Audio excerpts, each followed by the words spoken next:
1300 hours, Pakistan Standard Time. Assalamu alaikum. This is Radio Pakistan, the news read by Hassan Gilani.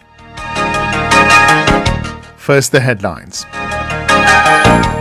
Prime Minister has urged the international community to act against extremist agenda of Modi government, posing threat to regional peace. Foreign Minister says strategic partnership between Pakistan and European Union has now entered the next level. International Monetary Fund has agreed to reschedule meeting of its board of directors on Pakistan's request for approval of sixth review of the extended fund facility. In Indian illegally occupied Jammu and Kashmir, Indian troops in their fresh act of state terrorism martyred two Kashmiri youth in Kulgam district today. And now the news in detail. Prime Minister Imran Khan has urged the international community to take note and act against extremist agenda of Modi government, posing threat to peace of the region. In a tweet today, he said that under the extremist ideology of BJP-inspired Modi regime, all religious minorities in India have been targeted with impunity by the Hindutva groups.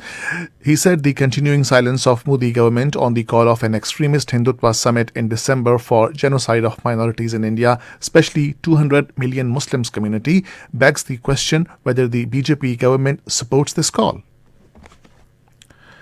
Foreign Minister Shah Mahmood Qureshi says Pakistan is determined to expand economic and trade ties with all member countries of the European Union. He was speaking at a dinner hosted by him in the honour of members of the European Parliament and Parliament of Romania at Budapest. The Foreign Minister says strategic partnership between Pakistan and the European Union has now entered the next level. He said Pakistan, an emerging market of more than 200 million people, provides immense opportunities for investment. Members of the Romanian Parliament and the European Parliament also expressed their desire to promote economic relations with Pakistan. Later, talking to Pakistani community in Romania, the Foreign Minister said overseas Pakistanis have been given voting rights and now they can participate in the policy making of the country.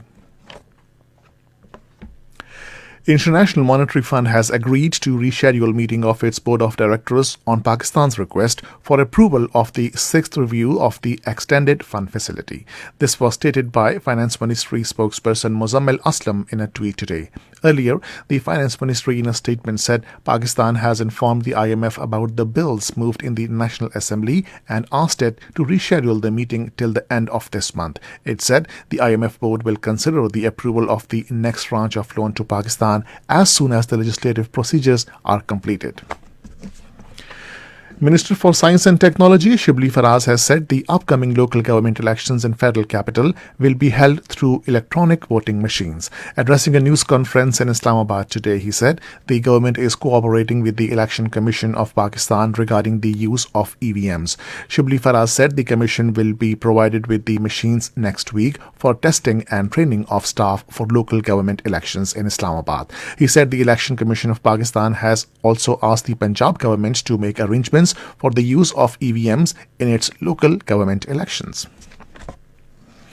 Minister for Planning and Development Asad Umar says National Command and Operations Centre has played an active and commendable role against COVID-19, which is being acknowledged by the world. He was addressing prize distribution ceremony among workers who rendered their best performance in the anti-COVID vaccination drive in Islamabad today.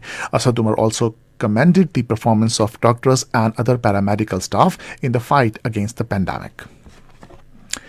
In Indian illegally occupied Jammu and Kashmir, Indian troops in their fresh act of state terrorism martyred two Kashmiri youth in Kulgam district today. The youth were martyred during a violent cordon and search operation in the Husainpura area of the district. In Myanmar, a military court has sentenced detained ousted leader Aung San Suu Kyi to 4 years in prison on 3 criminal charges. According to AFP news agency, she was found guilty of 2 charges relating to illegally importing and owning wireless sets and one of breaking coronavirus rules.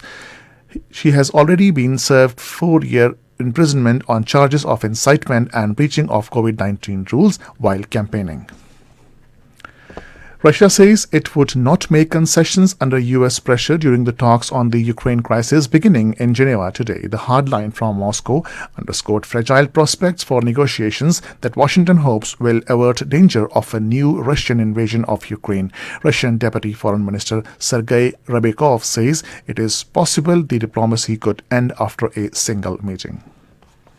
And that is the end of the news. For more news and analysis, log on to our website radio.gov.pk and also watch more live videos of our bulletins on the link facebook.com/Radio Pakistan.